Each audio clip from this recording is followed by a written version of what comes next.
पौल ने कहा, मैं अपने प्राण की इतनी परवाह नहीं करता जितनी कि मसीह की सेवकाई की परवाह करता हूं। मेरा प्राण नाश होता रहे, मेरा प्राण कमजोर हो रहा होने दो, मेरा शरीर कमजोर हो रहा होने दो। दुनिया उसको, बहुत से लोग कहते थे कि पौल तू तो कमजोर हो गया है, पौल तेरी शक्ल देख अजीब सी हो गई है, पौल तू स्मार्ट नहीं लगता। लेकिन ध्यान से सुनना, पौल अपने प्राण की परवाह नहीं करता था। पौल परमेश्वर की सेवकाई की, परमेश्वर के राज्य की, मसीह यीशु के नाम को आगे बढ़ाने की परवाह करता था।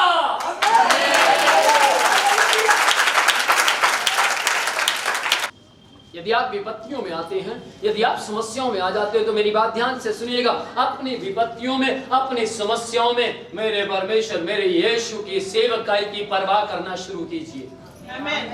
जिस वक्त आप मसीह यीशु की सेवकाई की, मसीह यीशु के बारे में बताने की परवाह करना शुरू करेंगे, मसीह यीशु की सामर्थ, मसीह यीशु का लहू, मसीह यीशु का वचन आपकी समस्याओं से लड़ना शुरू करेगा। आमीन, आमीन, प्रेज़ द लॉर्ड। यदि अभी तक आपने किसी को यीशु मसीह के बारे में नहीं बताया तो बताना शुरू कीजिए। और मैं आपको बताना चाहता हूं, जैसे आप यीशु मसीह के बारे में बताना शुरू करेंगे, उसी दिन से चमत्कार होने शुरू हो जाएंगे। आमीन, प्रेज़ द लॉर्ड। और बात बताता हूं, अभी पिछले दिनों में एक बहन की, मेरे पास बहन का फोन आया। वो क्या बताती है कि उसका कोई काम था, बहुत फंसा हुआ था, वो काम सफलता में नहीं बदल रहा था, असफलता में जा रहा। वो क्या कहती है कि मेरे दिल में आया क्यों ना मैं यीशु मसीह का सुसमाचार का प्रचार करूं। उसका विश्वास था कि अगर मैं मसीह यीशु के बारे में किसी को बताऊंगी तो पक्का मेरा काम सफल हो जाएगा। और उस बहन ने क्या किया, शिमला के अंदर किसी बहन को जाकर यीशु मसीह के बारे में बता दिया। और जैसे उसने मसीह यीशु के बारे में बताया, उसका जो काम फंसा हुआ था, जब वो जहां पर पहुंचना था उसको वहां पहुंची, तो क्या जवाब आता है कि आपका ये काम सफल हो गया।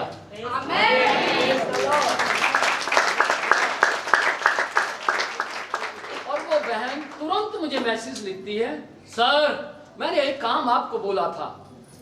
सॉरी, वो लिखती है हमारा काम हो गया। कौन सा काम हो गया?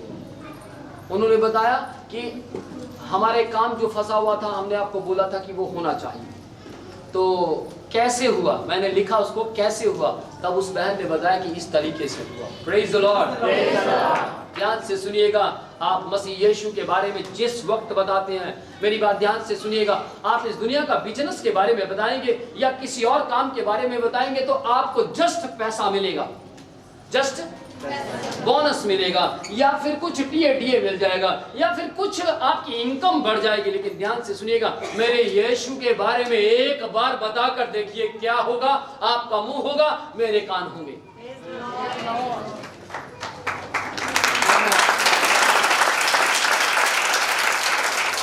पौलुस जी कहते हैं, मैं अपने प्राण की कुछ भी चिंता नहीं करता, मैं अपने प्राण को कुछ भी नहीं समझता।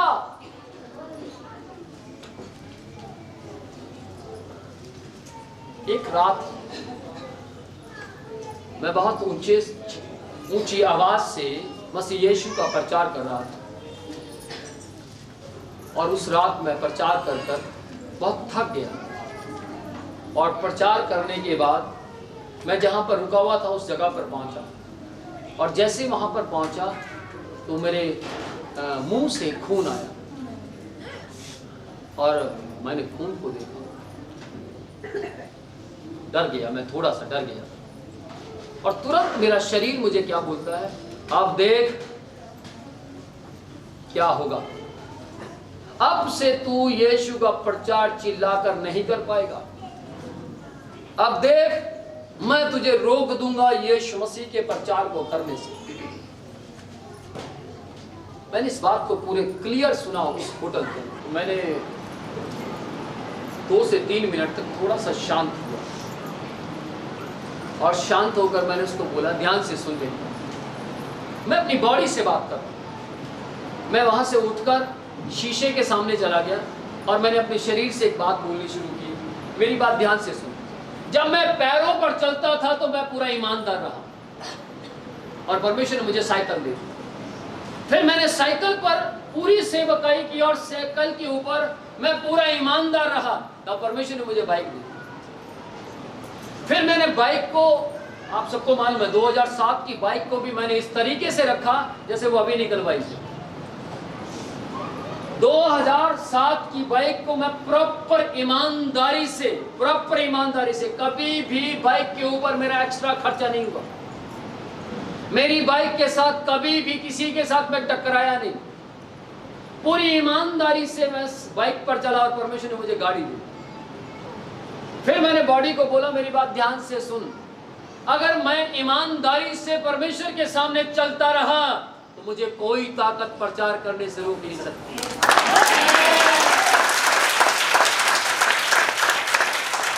और अगर मेरा समय आ गया, मैंने शरीर से बोला, मेरी बात, क्योंकि मेरा शरीर मुझे शीशे में साफ साफ दिखाई दे रहा, हाँ या ना? मैंने शरीर से बोला, मेरी बात ध्यान से सुन, अगर मेरा समय आ गया है तो मुझे कोई रोक नहीं सकता, मैं जा सकता। और ध्यान से सुनिएगा, अगली रात मेरे मुंह में खून ना तो सुबह आया ना रात को आया, मैं बिल्कुल भला और चंगा था।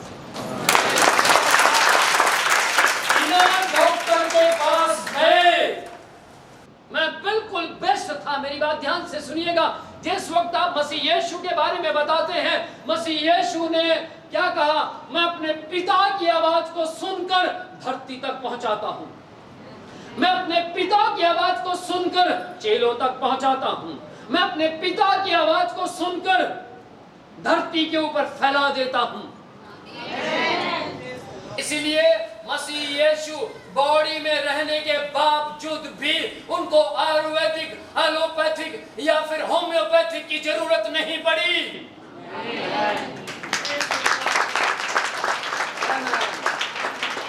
Praise the Lord।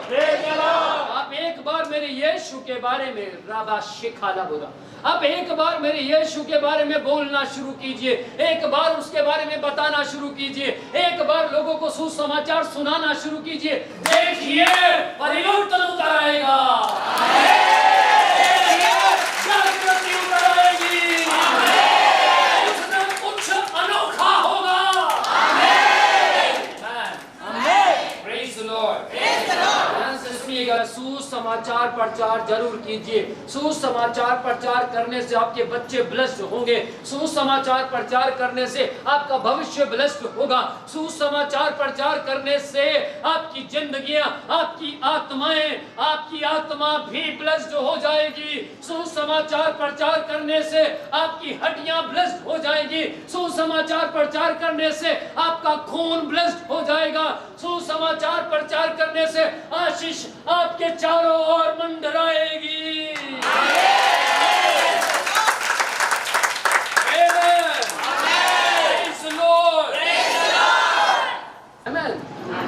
आपको मालूम है, बहुत से लोग सवाल पूछते हैं, सब यही बात आप आराम से भी बोल सकते हैं। बोल सकता हूं, लेकिन अफसोस मैं सिर्फ बॉडी में ही जिंदा नहीं हूं, मैं आत्मा में भी जिंदा हूं। Praise the Lord। मैं इस बात को ऊंची आवाज में इसलिए बोलना चाहता हूं क्योंकि मैं अपने पूरे जोर को खुदा के लिए इस्तेमाल करना चाहता हूं,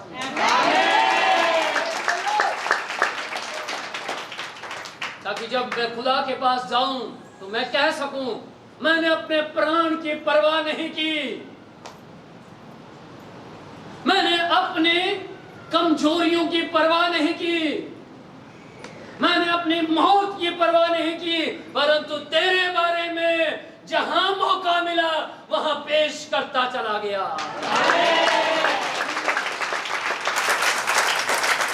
आमेन। Praise the Lord। मुझे कुछ मिले ना मिले, लेकिन मैं यीशु को बयान करता रहूंगा। आमेन। आमेन। तो खुदा के नाम की महिमा हो, ध्यान से सुनिएगा। यहाँ पौलुस क्या कहता है, मैं किसी चीज की परवाह नहीं करता। पौल को बुखार होता होगा, लेकिन वो बुखार में भी सुसमाचार प्रचार करने निकल जाया करता था। यहाँ अभी तो लिखा प्राण, वो कहता मैं अपने प्राण को कुछ नहीं समझता। इसका मतलब कहीं ना कहीं उसका प्राण उसको परेशान करता होगा, कहीं ना कहीं उसकी बॉडी उसको परेशान करती होगी, कहीं ना कहीं उसके सामने बहुत सी चेतावनियां खड़ी होती होंगी। लेकिन पौल ने किसी भी जगह पर अपने प्राण को महत्व नहीं दिया, उसने मसीह के काम को महत्व दिया। और इसी कारण पौलुस जी मरने के बाद भी आज भी जिंदा है। Praise the Lord. परमेश्वर के नाम की महिमा हो। नंबर 2, पहला नंबर था कि परमेश्वर के अनुग्रह का सुसमाचार। ये जो कुछ मैं अब तक बताता रहा वो था परमेश्वर के सुसमाचार का प्रचार, यानी परमेश्वर के अनुग्रह के सुसमाचार का प्रचार। वो अनुग्रहकारी परमेश्वर, आमेन। मसीह की महिमा का भी सुसमाचार प्रचार आप कीजिए। महिमा का बाइबल पढ़ेंगे, 2 कुरिन्थियों 4 अध्याय की 4 आयत में लिखा है, लोगों की बुद्धि इस संसार के शैतान ने अंधी कर दी है, ताकि मसीह यीशु जो परमेश्वर का प्रतिरूप है, पढ़ सकते हैं बाइबल में स्पष्ट लिखा है, मसीह यीशु के सुसमाचार का, जो कि मसीह यीशु कौन है? परमेश्वर का प्रतिरूप है। परमेश्वर का प्रतिरूप है। कैसे पता लगता है मसीह यीशु परमेश्वर का प्रतिरूप है? बाइबल यूं कहती है, मसीह यीशु गाली सुनकर गाली नहीं देता था, धमकी सुनकर धमकी नहीं देता था। आजकल क्रिश्चियनिटी के ऊपर बहुत से हादसे होते हैं और क्रिश्चियनिटी पीसफुल रैली निकालती है, पीसफुल रैली निकालती है या फिर कैंडल मार्च लेकर चलती है। क्रिश्चियनिटी लाठियां नहीं उठाती, बंदूकें नहीं उठाती, बम बारूद तैयार नहीं करती। कलीसियाओं में बड़ी बड़ी कलीसियाएं हैं। क्रिश्चियनिटी में 10,000, 20,000, 40,000, 60,000, 70,000 लोग बैठने वाली भी कलीसियाएं हैं, लेकिन उन जगहों पर बारूद तैयार नहीं किया जाता।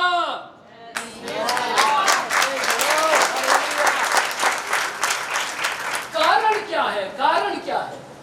कारण, उसका कारण क्या है मैं बताना चाहता हूं, ध्यान से सुनिएगा।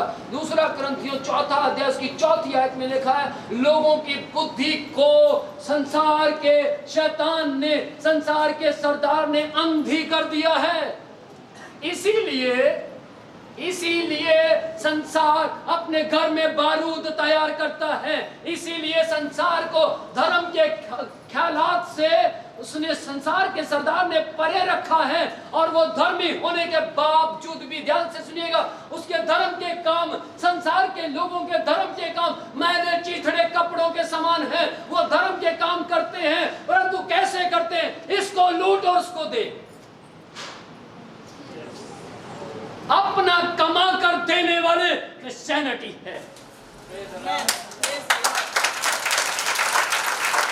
मैं विनोद प्रोचिया, हिंदू बैकग्राउंड से आने वाला व्यक्ति, मैं कह रहा हूं कि क्रिश्चियनिटी है जो अपना कमाकर गरीबों में बांटती है। अपना कमाकर, मैं किसी पर नहीं खड़ा, मैं किसी के पैसे पर नहीं खड़ा, मैं उस पैसे पर खड़ा हूं जो खुदा मुझे देता है।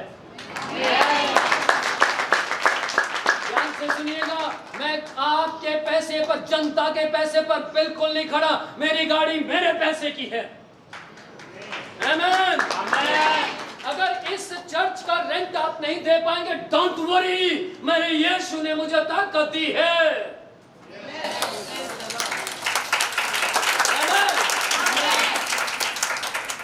आप जो देते हैं, ध्यान से सुनिएगा, आप जो देते हैं अपने लिए देते हैं, मैं जो देता हूं अपने लिए देता हूं। हम सब यहाँ इकट्ठे होते हैं और हम सब मिलकर मसीह के नाम को ऊंचा करते हैं।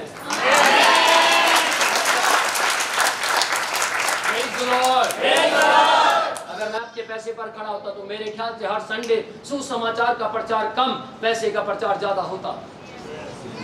हाँ या ना? फिर मेरा तेल भी पैसे में जाता, फिर मुझे आपको बोलने की जरूरत नहीं थी अपने घर से तेल लेकर आना, फिर मैं ही तेल देता, आप कभी ना लेकर आते। हाँ या ना? मेरी बात ध्यान से सुनिएगा, मुझे इस दुनिया में किसी को रिपोर्ट नहीं देनी, मेरे साथ कोई गोरे नहीं है, मुझे किसी फॉरेन में, अमेरिका में, न्यूजीलैंड में कोई रिपोर्ट नहीं देनी है, मुझे रिपोर्ट देनी है तो स्वर्ग में।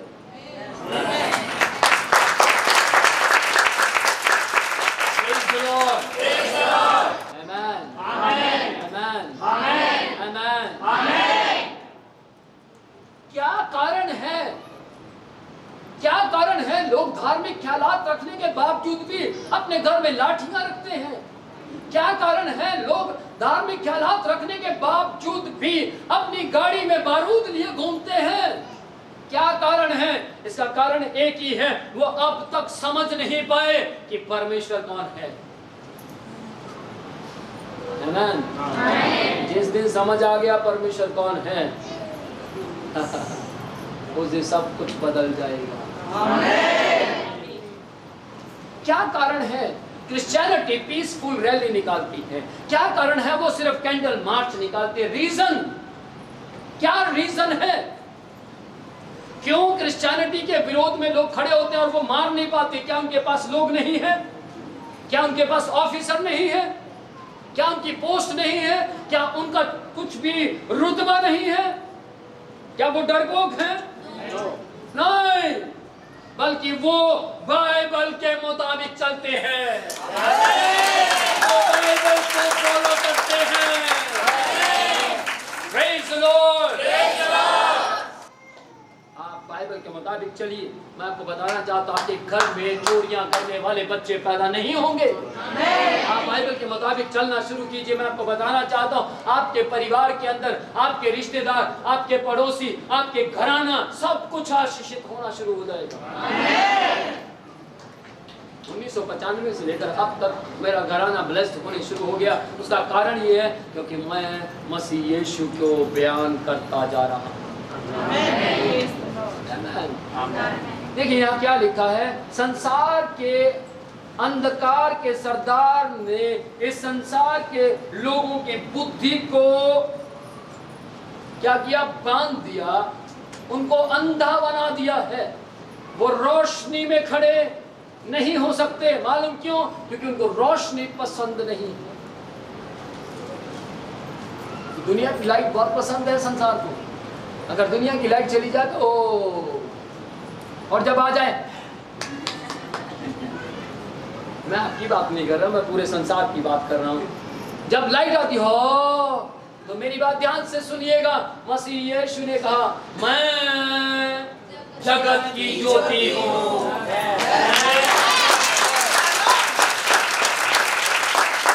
और जगत की ज्योति अंधकार में चमकती है।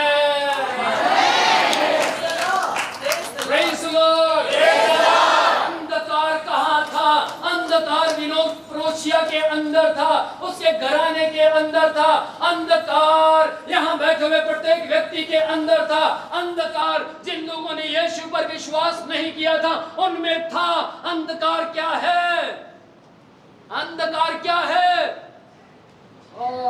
थोड़ा सा विरोध हुआ, डंडा कितने अंधकार है ये। पापा ने थोड़ा सा कुछ कहा, तू मैनू पाल पोस के बड़ा किया, ठीक है, पर मेरी गल सा ध्यान नाल सुन, तेरा खा खा बड़ा हो गया मैं, हुण तेनू मैं दसूं। ये अंधकार है। हाँ या ना?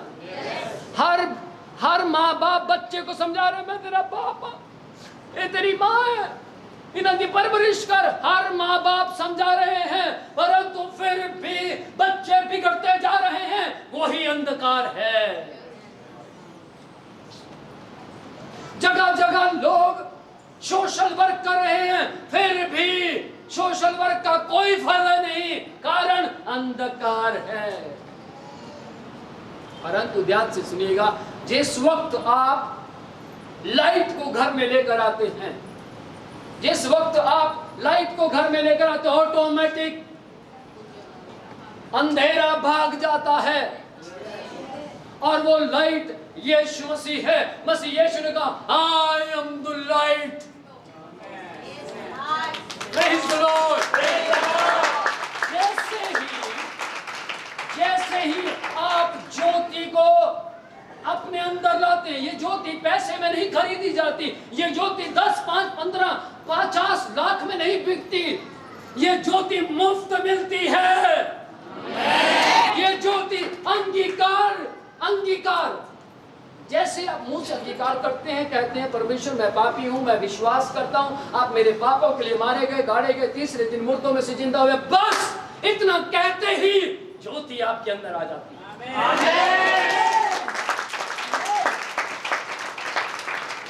बस इतना कहते ही ज्योति आप में वास करना शुरू करती है। इतना कहते ही प्रकाश आप में से फटना शुरू हो जाता है। वो प्रकाश फैल जाता, पूरा प्रकाश फैल जाता है और आप एक रोशनी में चलने वाले व्यक्ति बन जाते हैं और लोग आपको देखते हैं और लोग देखकर कहते हैं कभी का समय था ये व्यक्ति बुझा बुझा रहता था, कभी का समय था ये व्यक्ति मरना चाहता था, कभी का समय था कभी ये उस रेल की पटरी पर, कभी उस रेल की पटरी पर मिलता था, कभी का समय था ये मरने का प्लान बनाता था, लेकिन आजकल ना जाने इसको क्या मिल गया, ना जाने इसमें क्या आ गया, ये जीने की बातें करता है।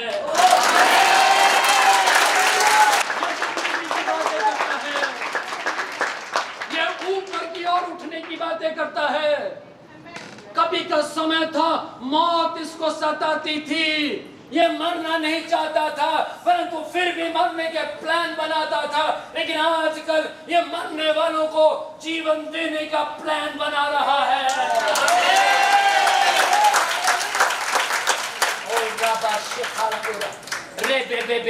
सुसमाचार प्रचार यदि आप करना चाहते हैं, ध्यान से सुनिएगा, सुसमाचार प्रचार आपको करना नहीं आता। आप कहते हैं मुझे, मैं कैसे सुसमाचार प्रचार करूं? क्या आपकी रसौली गई है? क्या आपकी पथरी गई है? क्या आपकी नसें ठीक हुई हैं? क्या आप अपने पैरों पर चलना शुरू कर दिया है? क्या आप अपनी समस्याओं से आजाद हुए हैं? क्या आपने बीमारियों से आजादी प्राप्त की है? क्या आप दुखी थे, परेशान थे, अशांति में थे, लेकिन आप शांति में आ गए हैं? क्या आपके घर में दुख का साया छाया रहता था?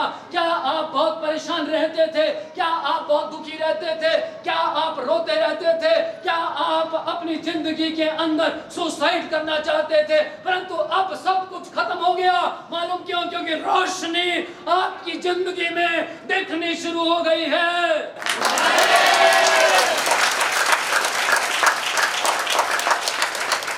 तो आप क्या करें? क्या करें? बस जाइए और जाकर अंधकार में चमक जाइए। बस जाइए, ध्यान से सुनिएगा, लैंप को जस्ट आग लगाइए और लैंप जलना शुरू हो जाता है। हाँ या ना? जस्ट आग लगाइए। याद रखिएगा, परमेश्वर ने आपको और मुझे आग देकर चला गया। क्या? बाइबल। ये वही आग है जो मुझ में से बोल रही है। ये वही सामर्थ है जो मुझे थकने नहीं देती। ये वही सामर्थ है जो मुझे मेरे हियाब को बढ़ा देती है। ये वही शक्ति है जो मुझे लिए फिरती है। ये वही सामर्थ है जो मुझ में से होकर हजारों लाखों लोगों को ऐसे भी ऑनलाइन भी ब्लेस्ड करती है। Praise the Lord. Amen. क्या आपको समझ आ रहा है? Yes. किस किस को समझ आ रहा है? Amen. याद रखिएगा, सुसमाचार प्रचार की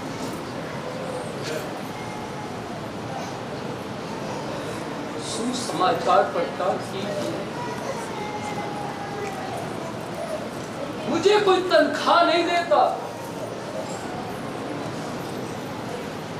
मैं यहाँ खड़ा होने से कोई तनख्वाह प्राप्त नहीं करता, मुझे कोई तनख्वाह नहीं देता, मुझे कोई पैसा नहीं देता। जब मुझे नहीं देता तो आपको भी नहीं देता। आओ हम मिलकर सुसमाचार प्रचार करें।